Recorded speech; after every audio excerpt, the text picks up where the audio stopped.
In this video, we're going to take a look at how you can check for water damage or the liquid damage indicator on the Samsung Galaxy S24, S24 Plus or the Ultra. So what you want to do is take your phone out of the case, and then we're going to eject the SIM tray right here. So use the pin and eject the SIM tray.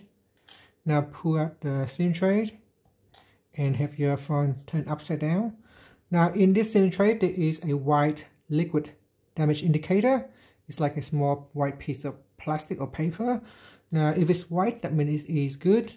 If it turns kind of pink or reddish, that means your phone has been exposed to liquid.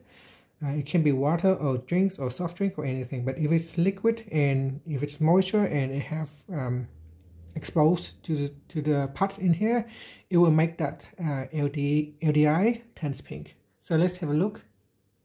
So we need to zoom right in, and you need to get another torch or a light, and then you need to move the light up and down to see it. So here you should be able to see it. If I move the light up and down, there it is. See, you can see that white piece there,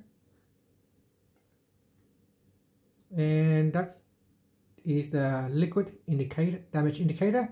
Make sure it is white. If it's pink, it's damaged. So what you want to do is have your phone holding at an angle, and then have your light go up and down like that. Once the light go in at the right angle, you should be able to see that white liquid damage indicator. So just move it up and down like that, up and down like this. And that's it. Thank you for watching this video. Please like and subscribe to my channel for more videos.